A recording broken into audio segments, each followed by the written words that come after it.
Who is Doctor Who? Fans know that he's the time-traveling star of the longest-running science fiction series in the world. And now they're getting ready to know a new Doctor Who. Evan Dawson talked to the new Doctor, actor Matt Smith, and his co-star, Karen Gillan. Who? All right, well, for those of us who maybe haven't seen Doctor Who, tell us what it is all about. I'm reading some descriptions and it sounds fascinating, but tell us about it. Well, Doctor Who is about a 907-year-old time traveller called the Time Lord, who is called the Doctor. And he travels around the universe going on adventures, whether it be to Mars or whether it be to the centre of the Earth to fight a huge giant green lizard or to meet the devil or you know, wherever it may be. And he's full of wit and humour and madness, and you know, he's just kind of bonkers, really. And he travels around the universe with a companion who is played by Karen in a time machine called the TARDIS.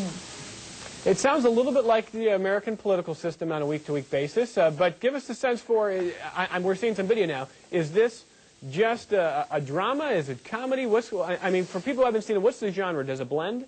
Well, I mean, it's sci-fi, but it's kind of in its own genre in a way, because it's sci-fi and it's action and adventure, and but comedy. It's comedy and it's about relationships between people. It's kind of everything.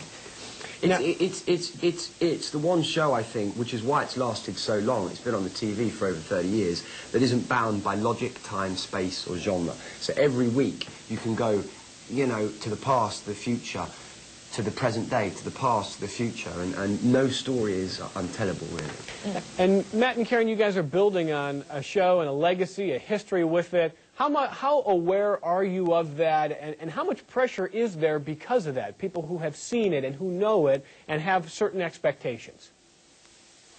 It's something that's quite hard to ignore, that this is such a long legacy, and it's a really big institution, the show, in the UK. But you know what, I mean, when you're filming it, I just think that you should focus on playing the roles rather than thinking about all of that sort of stuff. So no, it's kind of just a challenge, and it's exciting and a privilege.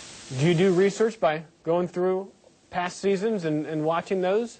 Yeah. I mean, you know, in England it's pretty impossible not to be aware. You're sort of born with a knowledge of Doctor Who in some way. I don't know how, but yeah, I did look back at some previous Doctors, and I looked at a particular Doctor called Patrick Troughton, who was, I believe, the second Doctor, who, you know, is completely brilliant. But like Karen says, it's impossible not to be aware of it, because it's been the #1 show for so long, and you know, it's amazing that we get to play those parts, because it's like, in England, it's like playing James Bond, you know, it's that cool. Well, that is very cool, and certainly in this country, we'll have a chance to see it on BBC America, Saturday, April 17th. By the way, I'm a Lost geek. I watch the show. I love it. You know, and we're bringing Doctor Who here. Do shows like Lost, do they resonate overseas, or is that just an American phenomenon? Oh, no, I mean, Lost is huge in England, massive, you know. And actually, I have to say, in terms of American shows, I'm really into True Blood. That's amazing. That's an amazing show. But you guys do drama so well, you know. You've got great channels out here, channels like HBO, and you know, so many great dramas come from the States, and you really set the bar. So we hope that you enjoy Doctor Who. I don't know. My wife and I always love what we see coming out of Great Britain. So really, well, check out BBC America then on Saturday, and you know, if you like British TV, then Doctor Who's the big hitter. So check it out. We're going to put a link on our website as well, so people can check out more about the show and about what is coming our way on Saturday. We appreciate you spending a few minutes with us, guys. Thanks very much. Thank you. Man. Bye. Do you think I might be able to have a role on Doctor Who? Did either of those actors have combs? Did you see their hair? I did. I'm just saying, they could have combed their hair. I want to be on Doctor Who. You should watch our show this Saturday on BBC, whatever it's called, America. Coming up, Earth Day is approaching, and we'll preview a weekend Earth Day event next. And I shall go fix my hair. Hey.